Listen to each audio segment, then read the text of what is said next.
Smoking and reading could probably be a pretty wacky combination. Just because I could see myself definitely dozing off if I wasn't if I didn't have something stimulating enough to keep me going. So if you're gonna do it, go out and like go somewhere or do what I'm doing. Do it aloud. It gives it an extra. I don't know.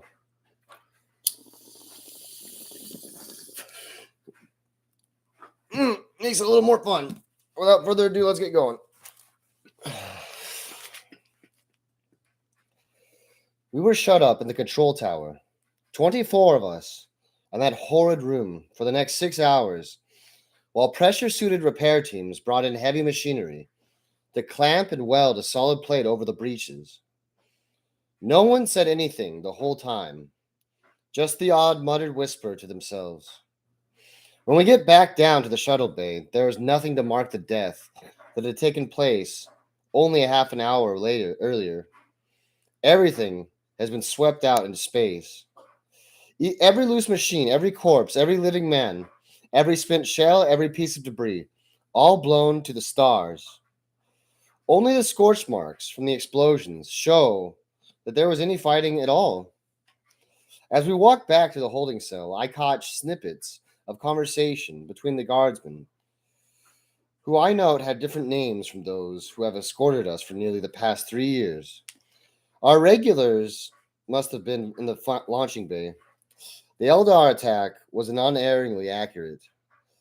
They seemed to know that the shuttle bay would be weakly defended and that they would be able to get access to the main corridors by going through it. The Eldar are very smart. Of that I am sure.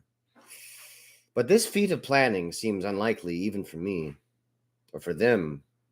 I ruminate more on this course of events as we settle back into our prison.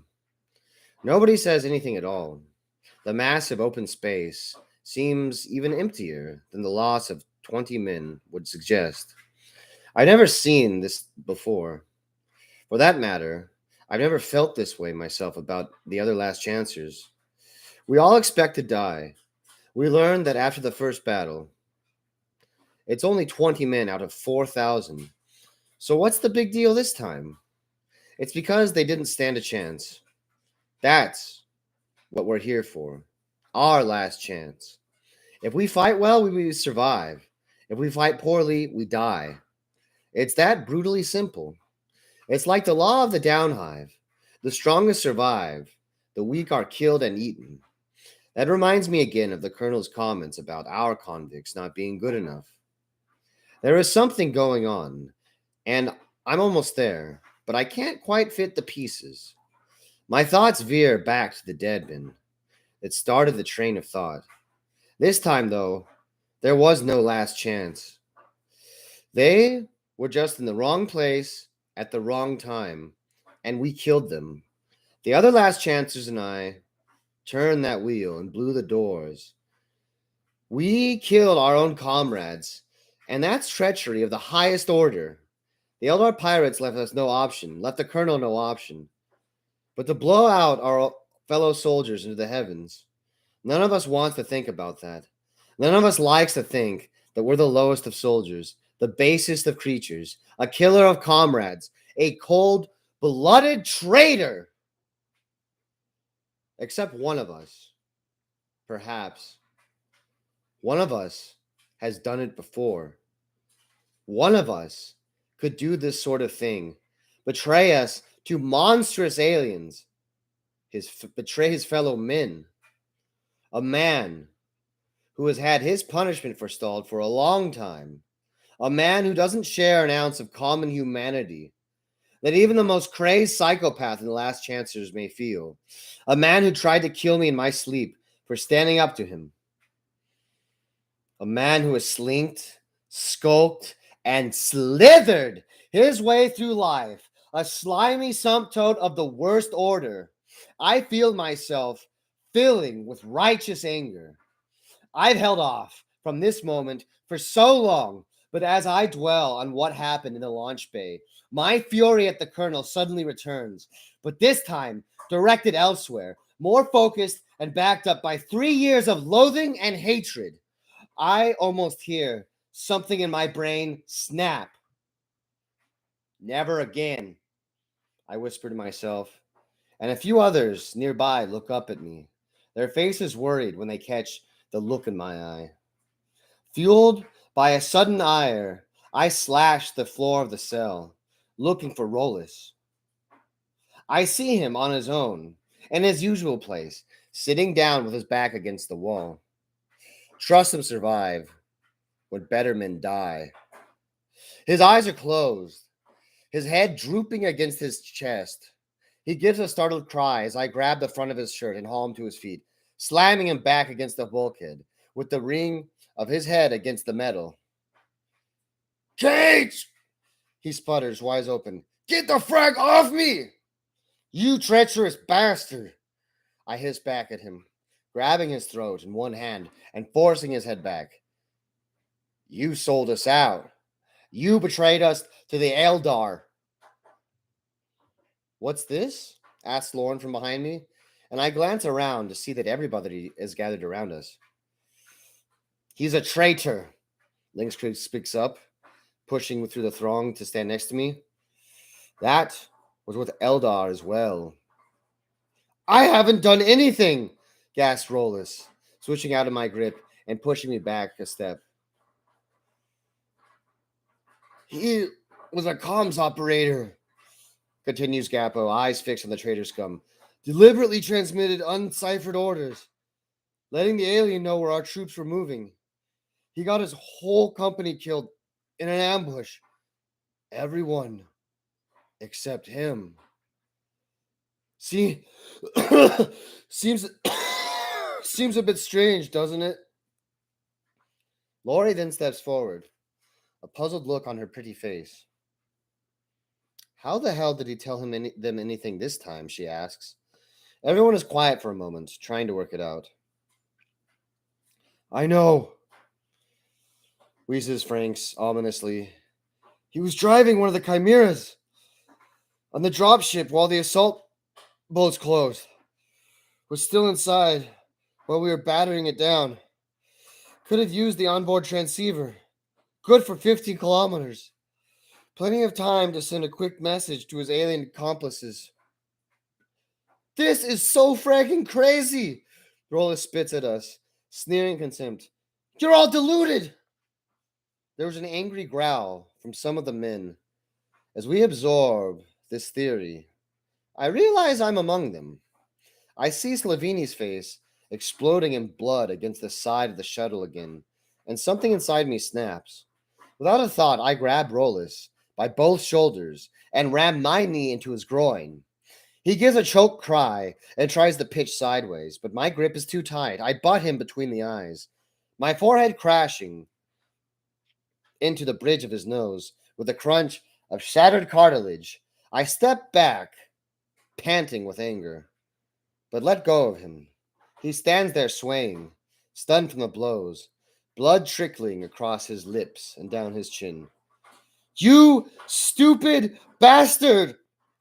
Snarls Rollis, lashing out suddenly with his right fist, catching me in the cheek and knocking back my head.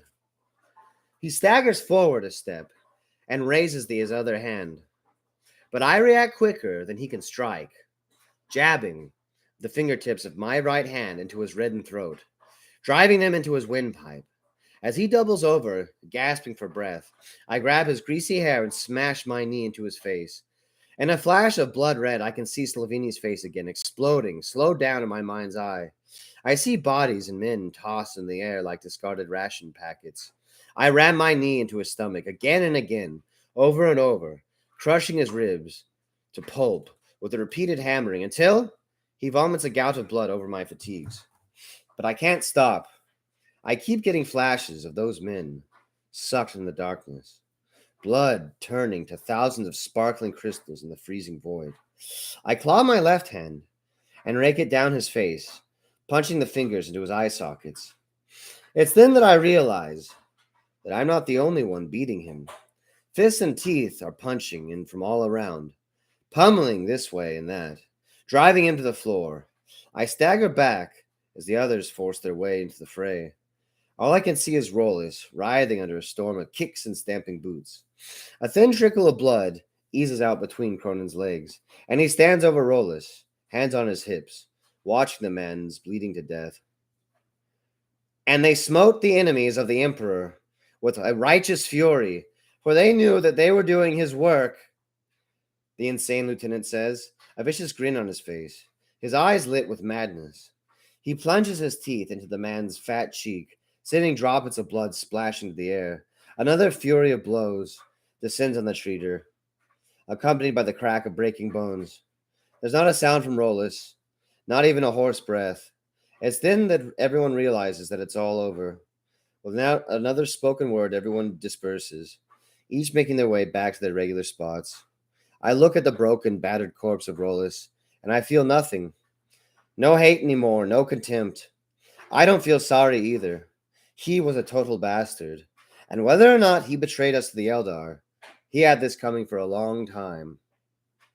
Feeling more exhausted than any time in the past 3 years, I drag myself over to my bedroll and throw myself down. A few minutes later, the lights go dim for a sleep cycle, and I lie there. My stomach grumbles empty. I realize that in all the excitement that's been going on, they've forgotten to feed us this evening. Ignoring the hunger pains, I try to get some sleep. I awake from a nightmare of blood and screaming, with the colonel at us, laughing as we die in front of him. As I roll my neck back and forth to ease out a kink, it dawns on me that I've been woken up by the day cycle coming back on. It's then I see the crumpled shape further along the wall and realize that part of the nightmare about Rollis wasn't a dream at all. I push myself to my feet and stroll over to have a look. Scrawled across the wall in blood over his head is the word traitor, and I stand there. I feel someone lean on my shoulder and glance around to see Lori leaning there, looking down at him. She turns and looks at me. Do you really think he did it? I say, half horrified and half gladdened by what had been done last night. Does it matter? She asks back, her fabulous blue eyes looking deep into mine. No, I decided. He never deserved a last chance. He should have been executed a long time ago. Some things are beyond forgiveness. I'm surprised it took a bunch of criminals like us to realize that. Last chance is justice, she says with a sweet smile.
Admiral Banks, your plan is totally unacceptable, the wizened War Master said, smoothing the folds of his long black trench coat.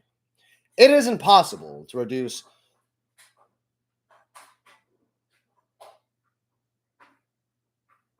Coratonorium from orbit. Nothing is impossible to destroy, War Master Manitas, the fleet admiral replied, with a smug grin creasing the leathery skin of his hawk-like face. It may take a decade of bombardment, but we can annihilate that rebellious fortress and everyone in it. That is not an option, and you know it, War Master Manitas snapped back irritably. By ancient decree, as long as Coronorium stands, Corit Norum, yeah. Corit Norum. As long as Corit Norum, Corit Norum, Corit Norum, Corit Norum, Corit Norum, Corit. As long as Corit Norum stands, Typhos Prime remains the capital world of the Typhon sector, and the Typhos Supreme Guard are excused off-world duties. My superiors will do nothing to endanger that privileged position. Then you will send in another 10,000 men to be slaughtered, and yet another hopeless assault? Admiral Bex answered sharply. If you cannot keep your own house in order, perhaps your privileged position should be reviewed. After all, who could trust a high command that allows their capital to fall to rebels? You should concern yourself with keeping track of Fleet Dagon, Admirable, the War Master retaliated. Or have you lost track of it again? Leave the ground war to us, and just make sure you get us more troops here safely. Don't worry about Dagon, General, Beck assures him with a sneer. The Navy will make sure you are well protected. We are the best line of defense after all. Best line of... Manitas spluttered, his face going red with anger. Have you spent half the resources getting guard regiments into place as you did shuttling worthless diplomats across the galaxy, there would be no High Fleet Dagon left. You dare suggest that the magnificent Imperial Navy should be nothing more than a glorified ferry service? Snarled Fleet Admiral Bex. You guard have no idea at all about just how big the galaxy is. Without the Navy, even the mighty Terra itself would have fallen thousands of years ago. Well, so be it. You can waste as many Imperial Guard lives as you care. Oh. Well, so be it. You can waste as many Imperial Guard lives as you care. It's your stupidity and not my responsibility. The thing about, like, good writers, because Gav Thorpe in this book, he's a good writer. I mean, he wrote this book well. This is the only book he's ever written well, right? So I can call him a good writer, at least in this context. I don't think he's a good writer. He's a better writer than I am, though, probably. Is that they actually speak from experience. They're not just like pulling it out of you know where. And, you know, this whole like rivalry between the Imperial Guard and the Imperial Navy is huge. I mean, the closest, you know, comparison to that would in our world would be the Imperial, you know, not the Imperial, but the Army and the Navy. And, you know, there's a lot of rivalry between it. But like for me, I was once a soldier, and it just baffles me to think, like, if a Navy base was attacked or whatever, like who would defend them? They don't have like guys that do. They have like Marines that are stationed there to do that sometimes. But like on that whole ship, they don't have any fighting men except for the Marines, which is like crazy to me, right?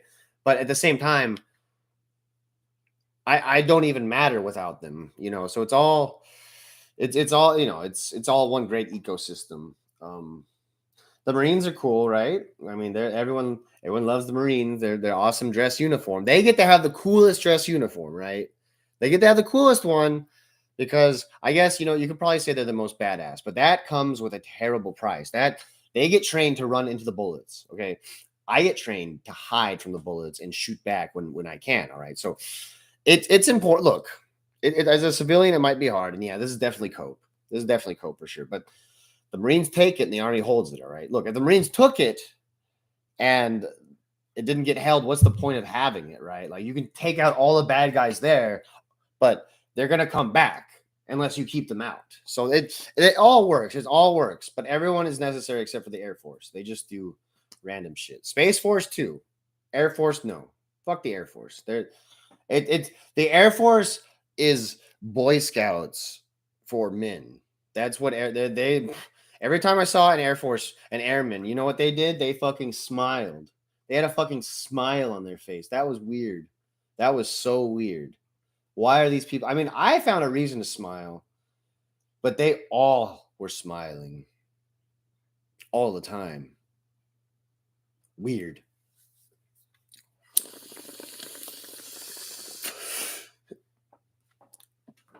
This is The Last Chancers.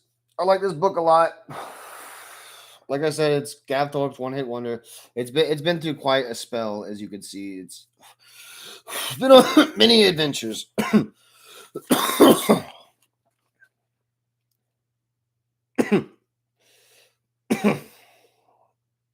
Operation Harvest nearing completion. Good. I expect you soon.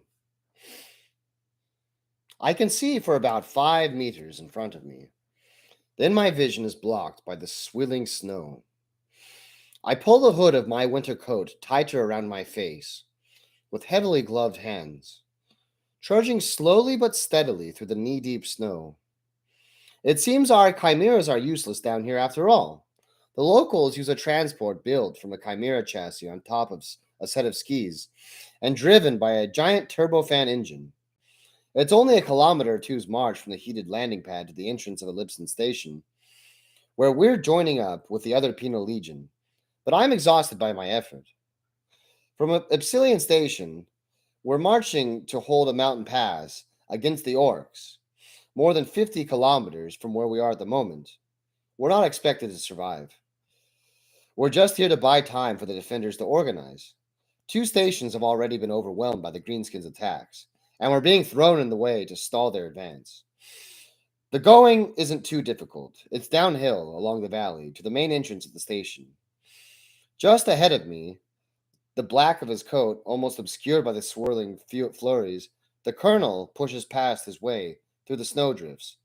Behind him rides Captain Olos of the Cragmere Imperial Guard, riding atop of his bulky, long-haired quadruped, which he keeps referring to as a plowfoot. I can see why. The massive paws on the end of his 4 legs have horny protrusions that carve through the piled snow. The captain is swathed head to foot in thick dark furs, strapped and belted with gleaming black leather bands around his waist, thighs, and bicep.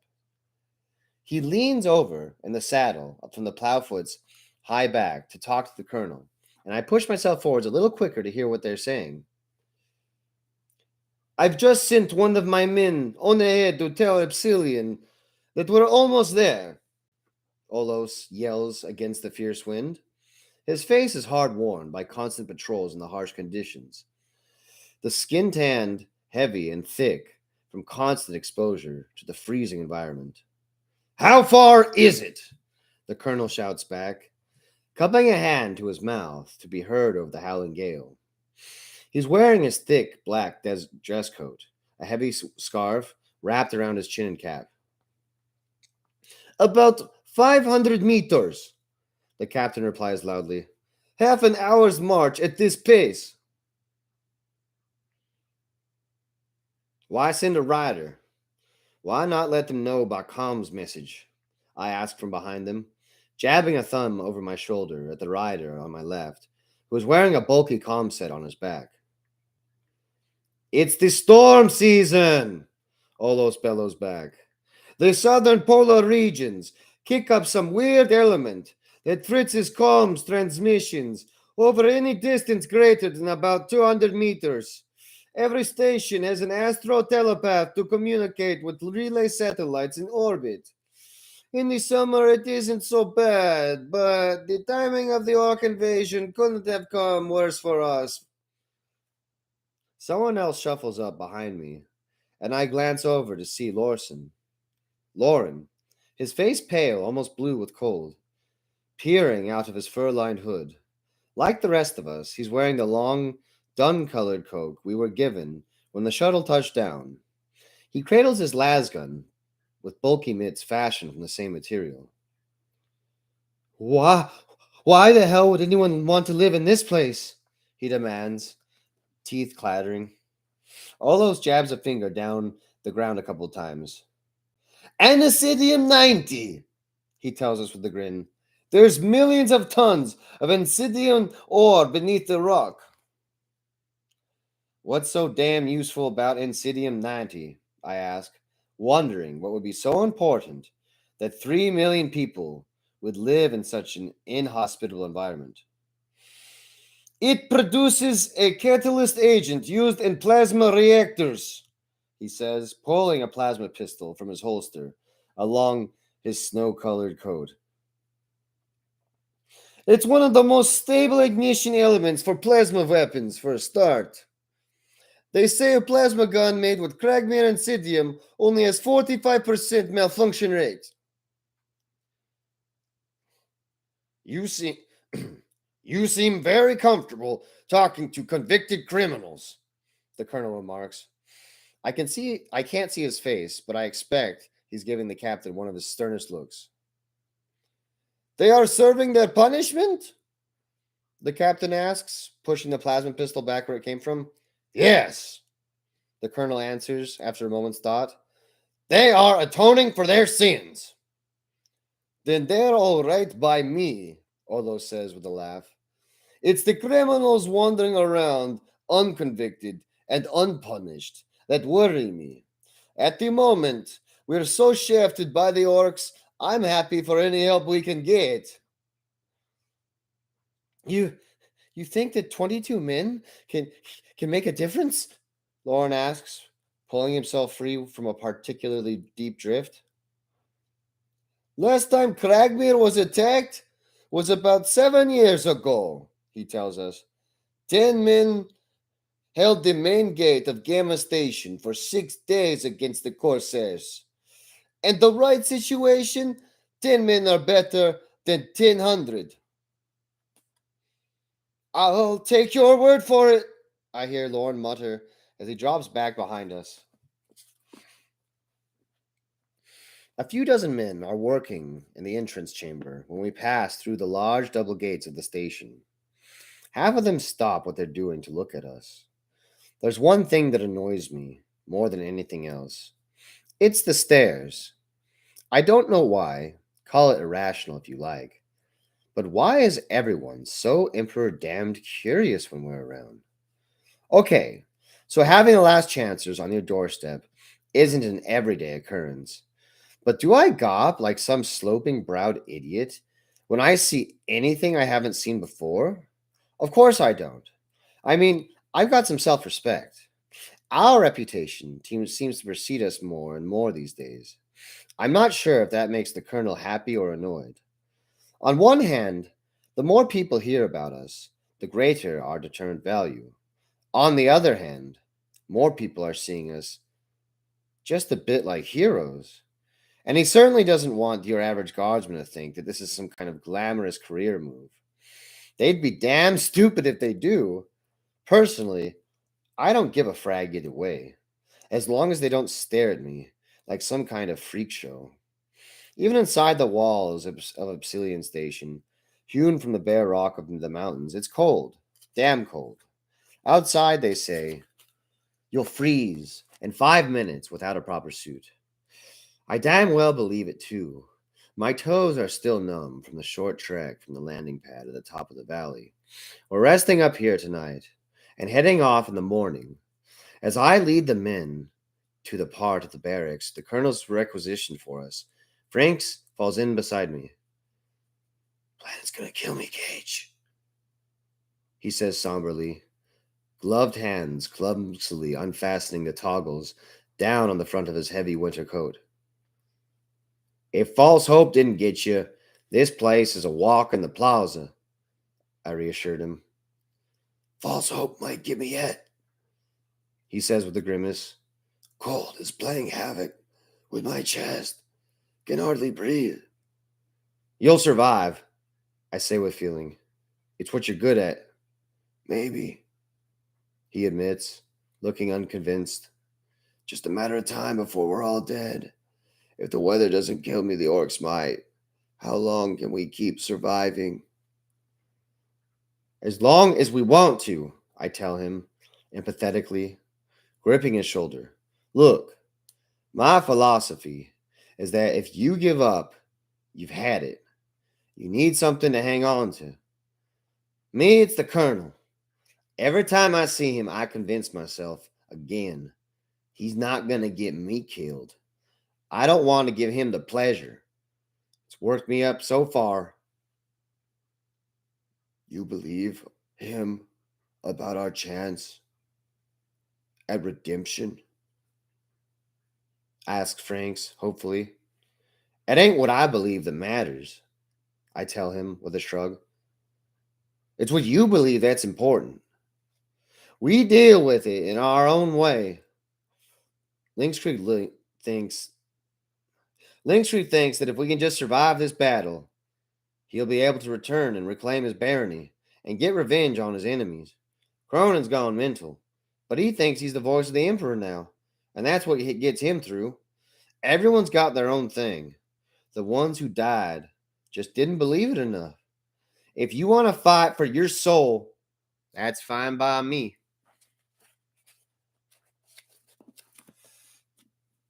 Cartel series? Tell me about the Cartel series. I'll be right back. I'm going to get some water.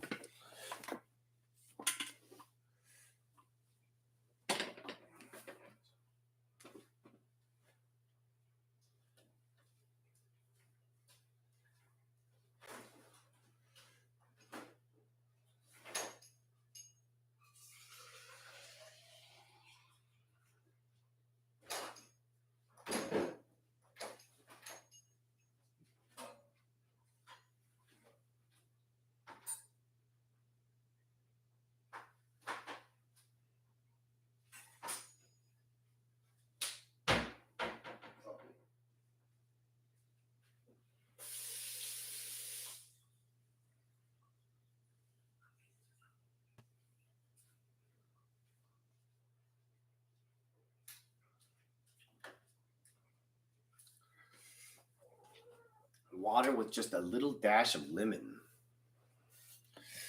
Well, with just a little. Okay, you just said Cartel series. An interesting an interesting combination of words, which I chose to respond to.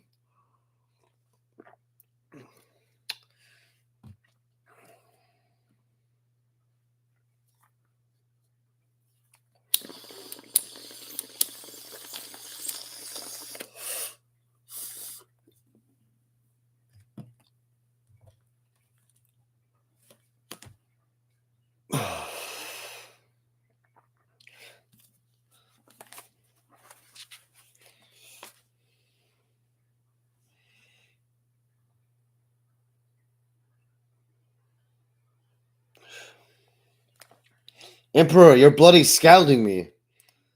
Gappo shrieks at the young boy by the water temperature controls.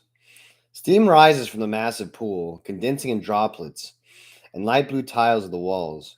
He pulls himself up at the side so that his legs are dangling on the bath. Keep it nice and hot, boy, argues Pole, the former stormtrooper. This weather's bitten clear through my heart. I need to let the heat seep in. Don't rust your hook, Gappo sneers back, gingerly lowering himself back in the water. Best damn wash I've had in a long while, I tell them.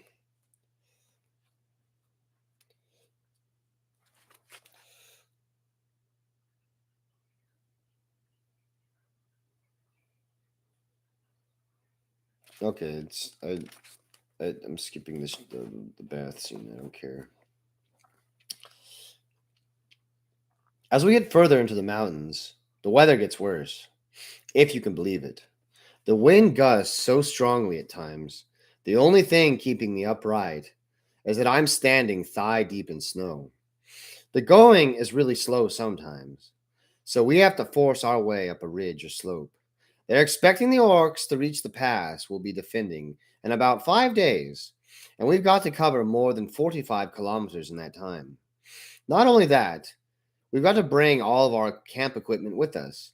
A few dozen plowfoots haul sledges of the heaviest gear, but the rest of it we're humping on our backs.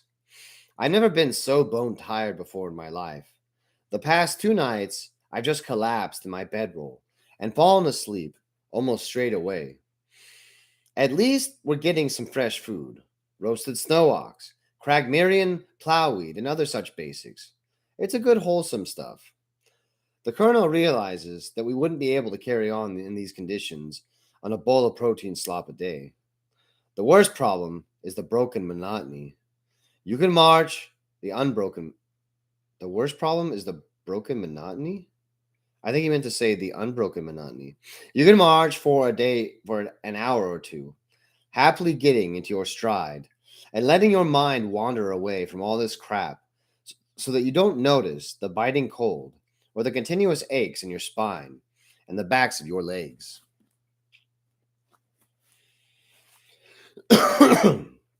But then you have to scale a hill or something, or the snow gets soft and shifts under your feet, or you almost stumble into an ice crevice and it breaks your rhythm entirely, and you have to work really hard to get back into your comfortable, numb rut again. Okay, he said broken monotony, and he meant broken monotony. The whole comms blockage is playing on my mind too. We've been thinking about it while I've been plodding along. No communications with the base or even an army in the next valley. We're totally isolated. We're marching out here just to fight and die. Nobody's expecting us to return. They're just hoping our deaths will make the orcs falter for a day or two while they build more barricades and bring in more troops from other stations. Fodder, that's all we are. Fodder for the orcs to chew on for a while, maybe to choke on a little. And when it's over, Emperor knows what Cronin was so happy about. The hot bath seems 1,000 kilometers and a year ago, though it was only 3 days. Cragmere is two different worlds, if you ask me. There's the one inside the stations. Nice, civilized, heated. Then there's the surface, where snow twisters tear across the ice plains. Blizzards can rip the skin off a man, and predators the size of battle tanks fight with each other for morsels of precious food. One planet, two worlds, and we have to get stuck in the nasty one. I've been watching the Colonel closely these past few days, and he seems to have changed. He seems more agitated than usual, urging us on, more than ever, more than his normal uncaring relentlessness. His whole business about us getting redirected to Cragmere has unsettled him for some reason. And that worries me. If there's something that unsettles the Colonel, it probably should make me very, very worried.